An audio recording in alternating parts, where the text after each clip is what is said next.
అందరికీ నమస్కారం అండి. మాఘమాసంలో మనం ఈ 5వ రోజు అధ్యాయాన్ని అయితే చెప్పుకుంటా ఉన్నాము. కుచ్చుకుడు అనే బ్రాహ్మణ కుమారుడు పుత్రుడు చేత అతనికి చాలా మంచి గుణాలు చేత అడవిలో మృగాలచే తిరగడం వల్ల అతనికి మృగశృంగుడు అనే పేరు పెట్టినాడు. ఆ బాలుడు నదీ స్నానాలన్నీ చేసి యుక్త వయసు వచ్చిన తర్వాత ఇంటికి తిరిగి వచ్చి తల్లిదండ్రులకైతే నమస్కరించి తల్లిదండ్రుల పాదాలను వేడుకుంటాడు. అప్పుడు తల్లిదండ్రులు యుక్త వయసుకు వచ్చిన కొడుక్కి వివాహం చేయాలని నిశ్చయించుకుని మృగశృంగుడికి వివాహం చేసుకోవాల్సిందే అనేసి అయితే తల్లిదండ్రులు మృగశృంగుడికి తెలియజేస్తారు. అప్పుడు అమ్మ, మీరు చెప్పింది న్యాయమే, నేను వివాహం చేసుకుంటాను. కానీ వివాహం చేసుకునే యొక్క వధువుకు కొన్ని గుణగుణాలు లక్షణాలు ఉండాలి. ఆ మంచి గుణగుణాలను పరిశీలించాలి. తర్వాత మంచి చెడ్ల పట్ల నాకు కొన్ని అభిప్రాయాలు ఉన్నాయి.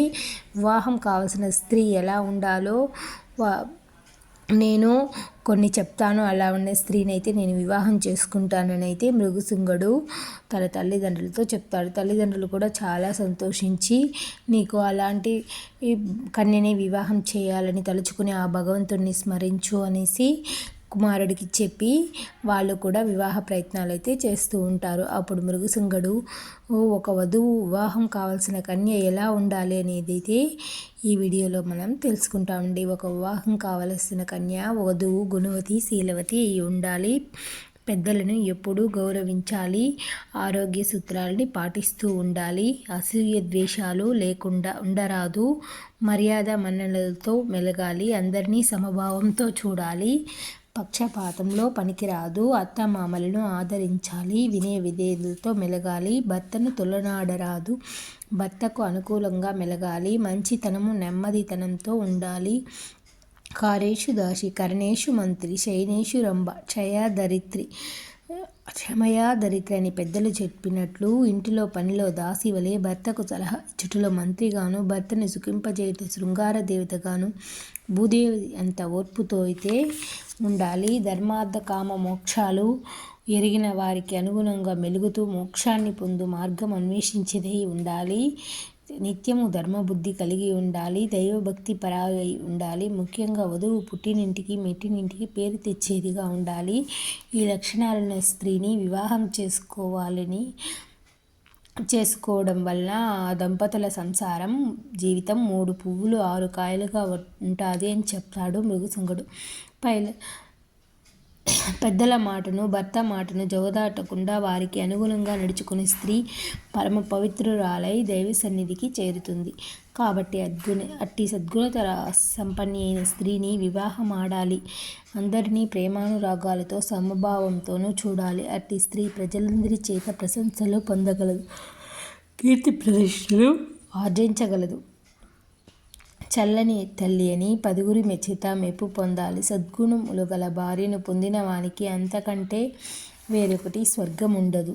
పురుషునికి పూర్వజనం సుకృతం బాగలేనిచో పరమ గయ్యాళి అయిన భార్య దొరుకుతుంది. ఇక వారి సంసారమంతా నరక రూపమే. కావున పెళ్లి చేసుకొనబో స్త్రీ ఈ లక్షణాలు కలిగినచో లేదో తెలుసుకోవాలి. అటు పిమ్మటే స్త్రీని వివాహం చేయుట శ్రేయస్కరం. కావున తల్లిదండ్రులారా, నా అభిప్రాయం మీకు చెప్పితిని. ఇక మీ ఇష్టం. పెద్దల మాటలను జన్మనిచ్చిన తల్లిదండ్రులను జవదాటేవాడిగా నేను లేదు అని విప్లవ బాలుడు తన అభిప్రాయాన్ని వెలిబుచ్చాడు. పుత్రుని మనోగతాన్ని గ్రహించిన ఆ తల్లిదండ్రులు ఎంతగానో సంతోషించారు. కావున వధువు మంచి కుటుంబానికి చెందిదై ఉండాలి. మంచి మర్యాదలు తెలిసి విద్యావంతురాలై ఉండాలి. దేవ బ్రాహ్మణులను పూజించేదిగా దైవభక్తి సత్పరత కలిగి ఉండాలి. పుత్రుని మాటలు విన్న తల్లిదండ్రులు సంతోషించి, నాయన, కుమార, నీ అభిష్టాన్ని నెరవేర్చుకుంటకు ఆ భగవంతుడిని వేడుకొనుము అంటూ దీవించాడు. ఇది ఇలా ఉండగా తల్లిదండ్రులు మృగశృంగుడికి వివాహ ప్రయత్నాలు అయితే చేస్తున్నాడు. ఇదే సమయంలో పక్కన ఉన్న భోగాపురమునందు ఒక సదాచార సంపూర్ణ దైవభక్తి పరాయణుడైన ఒక సద్బ్రాహ్మణుడు ఉండేవాడు. అతనికి సద్గుణ రాశి అయిన శీలవతి, సౌందర్యవతి అయిన కుమార్తె ఉండేది. ఆమె పేరు సుశీల. బుద్ధిమంతురాలైన సుశీల బాల్యం నుండి భగవంతుని పట్ల మిక్కి భక్తితో ఉండేది. ఎప్పుడూ ఏదో ఒక వ్రతాన్ని, పూజను చేస్తుండేది. పురాణ కథలంటే ఆమెకు చాలా ఇష్టం. నిత్యం దైవభక్తితో పూజ గడుపుచూ ఉండేది. కొంతకాలం గడిచేసరికి ఆమెకు యుక్త వయసు వచ్చి చక్కని అందాల భరణిగా అతిలోక సౌందర్యవతిగా రూపుదిద్దుకుంది. సద్గుణి రాశియే సౌందర్యవతి అయిన సుశీల గుణగణాలు తెలుసుకున్న మృగశృంగుడు ఆమెను వివాహమాడుటకు ఉత్సాహం కనబరించాడు. ఎట్లయినా సుశీలనే పెళ్లి చేసుకోవాలి అని నిశ్చయించుకున్నాడు. ఇది ఇలా ఉండగా మాఘమాసం ఒకటొచ్చి ఒకనాడు సుశీల తన ఇద్దరి స్నేహితురాండ్రుతో కలిసి కావేరీ నదికి స్నానానికై బయలుదేరుతుంది. వారట్లా పోచుండగా ఆ అడవిలోనే ఒక ఏనుగు మదం ఒక భయంకరమైన కింకారం చేస్తూ కనిపించే వారిని తొక్కుతూ జ్ఞానాభివృద్ధం చేస్తూ ఉండేది. సుశీల ఆమె స్నేహితులు కూడా ఆ వేణుగు కంట పడినారు. ఆ వేణుగు వీరిని కూడా వెంబడించింది. మదించిన ఆ ఏనుగు ధ్వని వినటం వల్ల ఆ ముగ్గురు స్త్రీలు భయపడి తమ శక్తి కొద్దీ పారిపోయి ముందు వెనుక చూడకుండా దూరంగా ఉన్న ఒక దిగుడు బావిలో అయితే పడిపోతారు. ఈ సంగతి వారి తండ్రి తెలిసి వచ్చి మృతదేహాలను పైకి తీసి రోధించసాగారు. మృగశృంగుడికి కూడా ఈ వార్త తెలిసింది.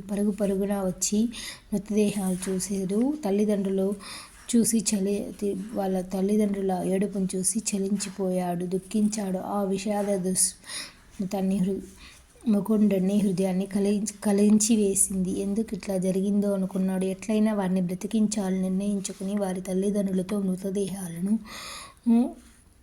భద్రపరచమని చెప్పాడు. పాతి పెట్టడం చేయవద్దన్నాడు. తను మాత్రం కావేరీ నదిలోకి దిగి ధ్యానం చేశాడు. అందులో పిచ్చి పట్టి దాని వలె ఆ ఏనుగు మరలా భీంకారమైన ధ్వని చేస్తూ నీటిలో తపస్సు చేసుకుంటున్న మృగశృంగుని దగ్గరకు వచ్చింది. మృగశృంగుడు చలించలేదు, భయపడలేదు. తదేక దీక్షతో ధ్యానం చేయుచునే ఉన్నాడు. ఏమనుకుందో ఏమో వెంటనే ఆ ఏనుగు తటాలున మృగశృంగుని తొండముతో పైకెత్తి తన వీపుపై ఎక్కించుకుంది. అయినను మృగశృంగుడు భయపడలేదు. ఇదంతయు శుభసూచకమే, అంతా మన మంచికే అనుకుంటూ నీటిని తీసుకుని మంత్రించి మదించిన ఆ ఏనుగుపై చల్లాడు. నెమ్మదిగా దాని శరీరం అంతటిని నిమిరారు. అయితే ఒక్కసారిగా ఏనుగు ఒక దేవతలా మారిపోయి ఒక సద్బ్రాహ్మణ విప్రకుమార, నీ వల్ల నాకు శాప విమోచన కలిగింది, ధన్యురాలిని అంటూ మృగశృంగునికి నమస్కరించి దేవాలయానికి పారిపోయింది. ఇప్పుడు వశిష్ఠ మహర్షి ఈ కథ దిలీప మహారాజుకు చెప్తూ, రాజా వింటివి కదా, ఈ మాఘమాసంలో నదీ స్నానం ఎంతటి మహిమ కలదు. నదీ జలం వంటిపైన పడడంతోనే ఏనుగు కూడా శాప విమోచం కలిగింది. మాఘమాసమందు నదీ స్నానం ఎంతటి మహిమ కలదో తెలుటకు దీనికంటే మిగిలిన నీకు నిదర్శనం ఏం కావాలి? తర్వాత వృత్తాంతం కూడా చెప్తాను విను అనైతే మాఘమాసం గురించి వశిష్ఠ మహర్షి దిలీపరాజుకు ఇంకా చెప్తూనే ఉన్నాడు.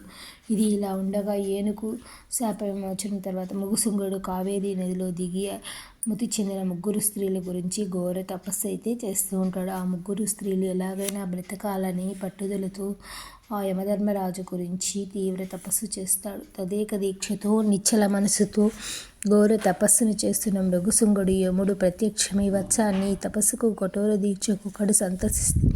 నీ ధ్యానం అమోఘం.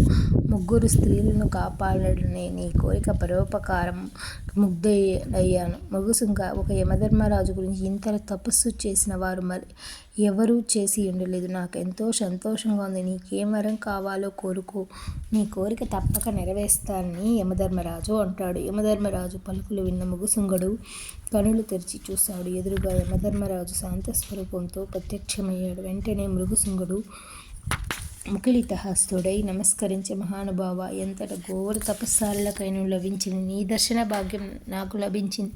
నేనెంతయో అదృష్టవంతుని. ఇదంతా నా పూర్వజన్మ సుకృతం తప్ప వేరు కాదు. మహానుభావులకు కూడా సైతం లభ్యం కాని నీ దర్శన భాగ్యం సామాన్యుడైన నాకు లభించటంతో నేను మిక్కిలి సంతుష్టరంగుడైతిని. కానీ స్వామి, నాదొక కోరిక. అకాల మృత్యువు కలిగిన ఈ వీడియో నచ్చిందంటే లైక్ చేయండి, సబ్స్క్రైబ్ చేసుకోండి.